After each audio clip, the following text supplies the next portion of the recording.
오늘의 헤드라인입니다. 세계 최초로 5G 통신망을 기반으로 한 자율주행 실험 도시가 첫 선을 보였습니다. 여의도 면적의 8분의 1 크기로 고속도로 요금소와 횡단보도 등 각종 실험이 가능한 35가지 시설을 갖췄습니다. 멸종 위기종 가운데 하나인 메부리 바다거북이 국내 최초로 인공 번식에 성공했습니다. 이번에 태어난 24마리의 새끼 거북은 스스로 먹이 활동을 할 수 있게 되면 자연으로 돌아갈 예정입니다. 비만으로 인한 사회적 손실이 1년에 11조 원에 달하는 것으로 나타났습니다. GDP의 0.7% 수준인데 특히 40대, 50대에서 비만 관련 지출이 많아 정부의 적극적인 관리가 필요하다는 지적입니다.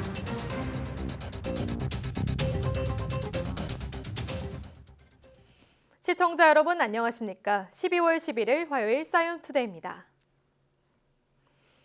오늘 전국 대부분 지방에 눈이나 비가 내리고 강원과 영남 지방에는 대설특보가 발령될 것으로 보입니다. 기상청은 남해상을 지나는 기압골의 영향으로 제주도부터 비나 눈이 시작돼 낮에는 다른 지역으로 확산하겠다고 밝혔습니다. 강원 남부와 경북, 경남 서부 내륙, 충북에 2에서 7cm의 다소 많은 눈이 오겠고 그 밖에 충청과 남부 내륙에도 1에서 3cm의 눈이 내리겠습니다. 강원 남부와 영남 내륙에는 대설 예비특보가 발령됐습니다. 한파가 물러나면서 오늘 낮 기온은 서울이 영상 4도까지 오르겠지만 퇴근길에는 곳곳에 빙판길로 인한 불편이 우려됩니다. 오는 2020년이면 자율주행차 연관 시장 규모가 210조 원에 달할 것으로 예상됩니다. 세계 유수 기업들의 기술 개발 경쟁도 한창인데요. 세계 최초로 5G 통신망을 기반으로 한 자율주행 실험 도시 K-시티가 첫 선을 보였습니다. 이하린 기자가 다녀왔습니다. 지난 2월에 개봉돼 인기를 누린 영화입니다. 아프리카에 있는 여주인공이 우리나라 부산에 있는 무인 차량을 원격 조정하며 범죄자를 추격합니다. 이른바 원격 조정 자율주행차인데 우리나라도 이런 차량을 실제 도로에 도입하기 위해 첫걸음을 뗐습니다. 도로에서 아이가 튀어나오면 자동차가 자동으로 급정거하고 터널 밖에서 멈춰있는 고장 차량을 스스로 감지합니다. 자율주행차와 관련된 거의 모든 실험을 할 수 있는 가상도시 K-시티가 1년 4개월 만에 베일을 벗었습니다. 32만 제곱미터, 여의도 면적의 8분의 1 수준으로 고속도로 요금소와 나들목, 도심 횡단보도, 주차 빌딩, 어린이 보호구역 등 35가지의 시설을 갖췄습니다. SK텔레콤과 KT, 현대차 등 9개 업체가 제작한 자율주행차를 통해 각종 실험이 구현됩니다. 미국의 MCT, 일본의 J타운 등 외국에도 자율주행차 시험장이 운영되고 있지만 5G 기술을 접목한 건 K-시티가 처음입니다. 통신 사각지대에서도 안전성을 확보할 수 있는 통신 시설 이런 것들에 한 310억 원을 추가로 투입해가지고 저희가 이 K-시티를 좀 고도화할 그런 계획으로 있습니다. 자율주행차와 도로 인프라가 실시간 통신으로 주변 상황을 공유하는 자율협력주행 방식으로 운영되는데 민간 기업이나 학계도 자유롭게 이용할 수 있습니다. 국토부는 자율주행차 관련 산업을 육성하기 위해 K-시티 인근에 4차 산업혁명을 지원하는 산업단지를 오는 2021년까지 23만 제곱미터 규모로 조성하겠다고 밝혔습니다. YTN 이하린입니다. 내년도 과학기술정보통신부 예산이 올해보다 5% 7,200여억 원 늘어난 14조 8,485억 원으로 최종 확정됐습니다. 내년도 과기정통부 예산에서는 인공지능 경제 구현을 위한 투자가 대폭 늘어 관련 분야 핵심 기술 개발에 올해보다 58% 늘어난 7,200억 원이 투입됩니다. 또 창의적, 도전적 연구 확대를 위해 연구자가 주도하는 자유공모형 기초연구에도 올해보다 23% 늘어난 1조 2천억 원을 지원합니다. 한편 과기부와 산자부 등 정부 R&D 전체 예산은 올해보다 4% 8,600억 원 증가한 20조 5,300억 원으로 편성됐습니다. 10억 분의 1m인 나노미터 소자의 내부 깊은 곳까지 측정할 수 있는 고감도 현미경이 개발됐습니다. 반도체나 전자소자의 구조를 광학적인 방법으로 영상화하는 기술인데요. 우리나라 반도체 산업에 도움을 줄 전망입니다. 이정우 기자입니다. 물질을 나노미터 수준으로 관찰하는 대표적 장비가 원자힘 현미경입니다. 시각장애인이 손으로 더듬어 정보를 파악하듯 현미경의 탐침이 물질을 눌러 훑으면서 3차원 영상을 얻는 원리입니다. 원자힘 현미경은 표면의 형상은 알 수 있지만 내부 깊은 곳에 결함을 파악할 수 없다는 게 한계입니다.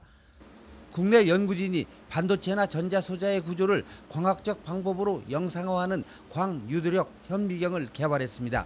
기존에는 이걸 항상 열어봐야 됐었거든요. 열어봐야지만 저희가 안에 뭐가 있는지 알았는데 열지 않고 비파괴적으로 비침습적으로 저희가 확인할 수 있는 방법입니다. 광유도력 현미경은 간편하고 쉽게 반도체 소자 안에 공극이라는 기포 등 오염 부분을 확인할 수 있습니다. 원자힘 현미경처럼 간단한 방법을 사용하면서도 레이저를 동원해 150나노미터 깊은 곳까지 파악할 수 있습니다. 또 오염물질이 신호 변화를 증폭시켜 오히려 해상도를 높인다는 사실도 확인했습니다.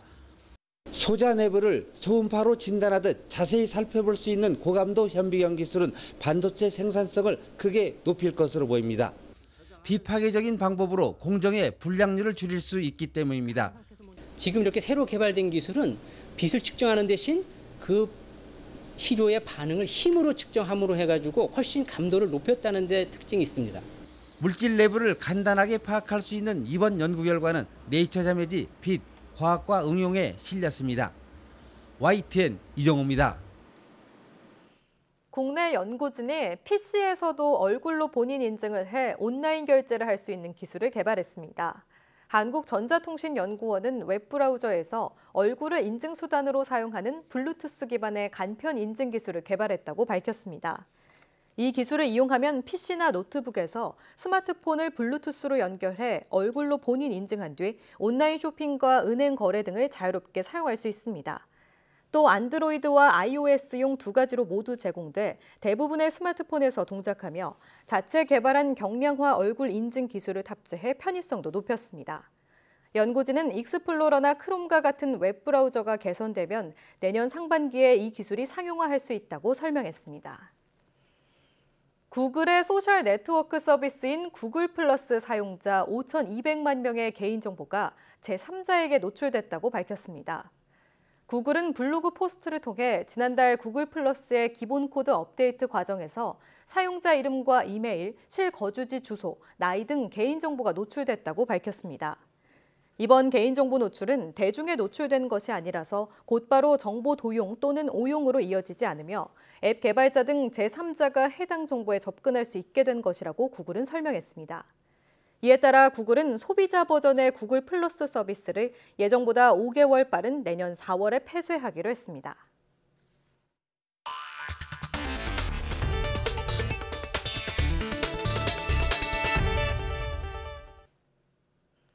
장수의 상징으로 알려진 바다거북은 전 세계적으로 7종에 있지만 모두 멸종 위기종으로 지정돼 있는데요. 국내 연구진이 7종의 바다거북 가운데 하나인 매부리 바다거북의 인공 번식에 성공했습니다. 이혜리 기자의 보도입니다. 뾰족하게 구부러진 단단한 부리. 하늘을 나는 포식자 매의 부리를 닮아 매부리 바다거북으로 불리는 종입니다. 전 세계적으로도 멸종 위기종으로 지정된 매부리 바다거북이 국내의 한 수족관에서 종족 번식에 성공했습니다. 첫 산란에서 어미 거북이 낳은 알은 모두 150여 개. 이 가운데 24마리의 새끼 거북이 알을 깨고 세상에 나왔습니다. 태어나 처음 하는 헤엄이 어색한 듯 물 위를 떠다니더니 어느새 수조 곳곳 모래사장 구석구석을 누비고 다닙니다. 연구 목적으로 싱가포르에서 들여온 매부리 바다거북이 이렇게 국내 수족관에서 알을 낳은 건 이번이 처음입니다. 최대한 자연 그대로의 바다 환경을 조성해준 노력 덕분이었습니다. 자연광이 들어오는 수온이 맞는 수족관 안에서 다른 바다거북들에게 방해받지 않는 장소여야 되므로 수조도 굉장히 커야 되고 모래 산란장도 크게 있어야 되기 때문에 공간의 제약이 많이 있습니다. 이번에 태어난 새끼 거북은 스스로 먹이 활동을 할 수 있을 때가 되면 자연으로 돌려보내집니다. 연구팀은 바다로 보내는 새끼 거북에 GPS 추적기를 붙여 방류된 거북의 초기 생태 연구도 이어갈 예정입니다. YTN 사이언스 이혜리입니다. 편의점에서 판매하는 일반 의약품인 안전상비의약품 시장 규모가 최근 5년 동안 2배 이상으로 성장했습니다. 건강보험심사평가원의 완제의약품 유통정보 통계를 보면 편의점 안전상비약 공급 금액은 2013년 154억 원에서 지난해 344억 원으로 늘었습니다. 약품별로 보면 해열 진통제가 133억 원어치가 팔려 상비약 공급액의 39%를 차지했고 다음으로는 감기약 112억 원, 파스 27억 원 등의 뒤를 이었습니다. 앞으로 고혈압과 당뇨 등 만성질환을 가까운 동네 의원에서 적은 비용으로 집중 관리받을 수 있게 됩니다. 보건복지부는 내년 1월 중순부터 관련 시범 사업에 참여할 지역의사회를 오늘부터 21일까지 공모한다고 밝혔습니다. 시범 사업에서 고혈압, 당뇨병 환자는 동네 의원이 세운 1년 단위의 관리 계획에 의해 문자와 전화 등의 방법으로 점검을 받고 상담과 함께 습관 개선 교육을 받게 됩니다. 환자가 부담할 돈은 연간 16,000원에서 23,000원 수준으로 저렴합니다.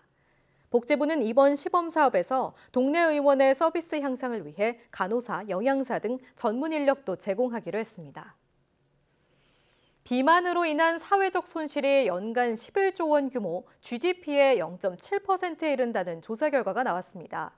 특히 40대, 50대에서 비만으로 인한 지출이 많아 당국의 적극적인 대책이 필요합니다. 김정회 기자입니다. 2016년 기준 우리나라의 전체 비만율은 34.8%였습니다. 2022년엔 41.5%로 뜁니다. 5명 중 2명이 비만인 뚱보사회. 관련 질병 치료에 비용이 많이 들 수밖에 없습니다. 정부가 지난 8월 비만과의 전쟁을 선포한 건 그런 이유에서입니다. 당시엔 대책이 발표됐는데 이번엔 관련 지출이 얼마나 되는지가 공개됐습니다. 비만과 관련된 지출이 연간 11조 원을 넘었습니다. GDP, 국내 총생산의 0.7%에 달했습니다. 이 가운데 가장 지출이 큰 건 의료비로 전체의 절반이 넘는 5조 8천억 원이나 됐습니다. 특히 경제활동이 가장 활발한 40, 50대에서 비만 관련 지출이 많았습니다. 비만으로 인한 손실을 추정한 결과 40, 50대에서 손실 비중이 가장 높은 것으로 분석되었습니다. 이는 비만이 생산 가능 인구의 건강을 저해하고 있다는 점에서 향후 비만관리 정책이 지속적으로 강화될 필요가 있음을. 비만 관련 질병별로 보면 당뇨병에 드는 돈이 가장 많았고 고혈압이 뒤를 이어 두 질병 치료에만 4조 원 넘게 쓰였습니다. 지역별로는 전라남도가 비만에 의한 1인당 의료비 지출이 연간 33만여 원으로 가장 많았고 전북, 부산, 강원도 순이었습니다. 비만은 흡연과 음주보다 질병이나 사망과의 관련성이 높고 당장 개인의 의료비 지출 부담이 큽니다. 또 건강보험 재정 투입 등 사회 경제적인 손실도 계속 증가하고 있어서 정부의 적극적인 관리가 뒤따를 전망입니다. YTN 김정희입니다.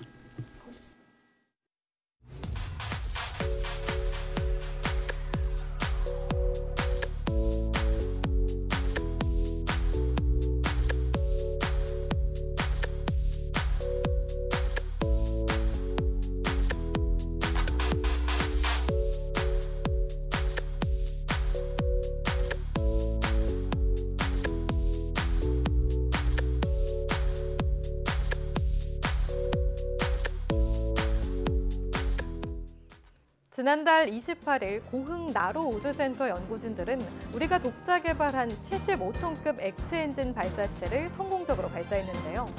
이제 남은 목표는 2021년 한국형 발사체 누리호에 1.5톤 위성을 싣고 우주로 향하는 일입니다.